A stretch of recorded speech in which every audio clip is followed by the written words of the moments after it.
So, Xiaomi, I think we all know the devices they produce, where they deliver one of the best devices for the price they give them, and that is mostly down to really not making any profit, but more to getting their name out there and rely on other products to get income. And one of the best examples of this is the Xiaomi Redmi Note series. And today we are looking at the Xiaomi Redmi Note 7, and honestly, for the price, got me pretty impressed, but I do have some thoughts about it. So let's dive into this review about the Xiaomi Redmi Note 7. So to begin with, in terms of design, Xiaomi made some changes to the Note series in this case.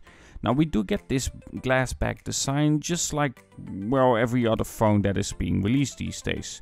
The benefit to this is that you can create some amazing colors for it, and I wanted to get my hands on that gold version that just looks red. But this blue version looks pretty good as well. And even though the frame itself is made out of plastic, it does feel better and more solid than some other phones I have used from Xiaomi around this price, and it does look more sophisticated than previous ones as well. With that being said, I'm still not a fan of a notch or anything like that, and with this one we get somewhat of an attempt for an acceptable notch, but really not nailing it. The teardrop notch with the flow that you get on the Oppo devices is nicer. This is more sudden, but at least it isn't as big as the previous Note series. But before we start this review, I want to tell you that this is the non-global version. This means you will not get Play Store on it. However, you can download that easily via the app installer that is already in there. Downside is you will get more bloatware on it, and it supports less bands or different bands compared to the global version. In turn though, you do get a cheaper price. But if you ask me which one you should get, I would honestly advise the global version when you can. While you can save some money on the non-global version, I often find it that it's only hurting this version for myself. The experience isn't as nice as other MUI versions that I have used because of this non-global version. There's a lot more bloatware on it. But overall, while not being a fan of the Xiaomi skin called MIUI, it does do an acceptable job in terms of speed. And in terms of skin design, well, if you want something else, you can customize it with themes. And of course, in terms of keyboard, I straight away installed the Google Gboard. But let's have a quick look at the specifications of this device. We get a Snapdragon 660, and we have either 64 or 128 GB of internal memory. Though there's also a version of 32 GB, which I haven't seen, but it is out there somewhere.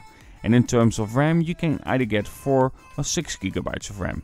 You get a 4000 mAh battery that has quick charging up to 18 watts, and this is done via the USB-C port. And in terms of camera, you get a dual camera setup, with the main one being a 48 megapixel sensor. However, it's actually technically a 12 megapixel sensor, but it can give you a 48 megapixel shot by combining 4 pixels into one, and the second one is a 5 megapixel depth sensor.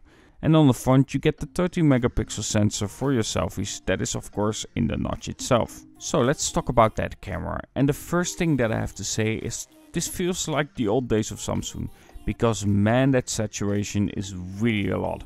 While you can somewhat limit it by turning AI off, it really has too much saturation, especially with greens.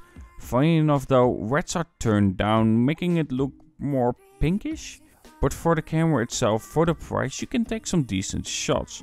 Sure, you won't get the best dynamic range or the best contrast or the best exposure, but in the right situation or just quick snaps, it can perform pretty solid for the price. But with that being said, trying to get some closer shots of something like flowers will create some issues with the focus, where it simply cannot get the focus on there. And while you can take pictures with a 48 megapixel resolution, you do have to go to the Pro mode, which is far to the right on the camera UI. But in that mode you can take some good shots. However, in low light it just ain't it. While you have a dedicated night mode for it, it really doesn't do much and can even hurt the image more than when you take it on the automatic mode. It really isn't good, and it's not a surprise for a price like this. And then in terms of video recording, it is limited to 1080p and 60 frames per second, and the stability is, it's not the greatest. Even at 1080p, it's kind of disappointing to see the amount of movement in it.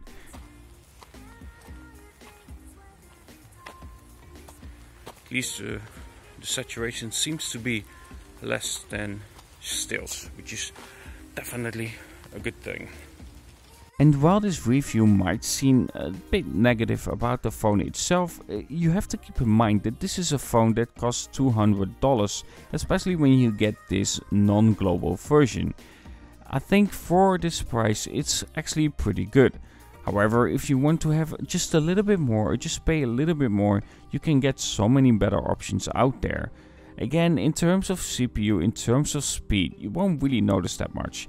But I'm not the biggest fan of the camera on this device. While it is decent for most cases and it can take some beautiful shots, it is very limited, and I think there are some other nice options out there that will perform better. But before we end this review, I quickly just want to note some things about this device that I really do enjoy and what I think is really impressive for this device, with one thing being battery life. Battery life on this device is really solid. I can easily get a day out of it, and even more, pushing it to 1.5 days if need be. If you put it on standby mode, it is actually really impressive. It hardly drains anything. In terms of use, like I said, if you just use it for day-to-day base and just twittering, watching YouTube content on it and anything like that, it will perform really well. You won't really notice that you are dealing with a budget phone. Yes, like I said, there are some sacrifices made, like the display not being the best out there, of course. But again, it's a $200 phone. I think this is really a solid phone. Also, it has a headphone jack, which many other phones don't have anymore. Either way, let me know what you think about the Xiaomi Redmi Note 7, and if you have any specific questions about this device, so I can answer them below in the comments. And of course, if you enjoy my content, don't forget to leave a like, and of course subscribe with that bell icon pressed so you get a notification when I upload a new video. Either way, have a good one, and of course stay tuned for more reviews like the Huawei P Smart Set. Anyway, stay tuned and of course have a good one.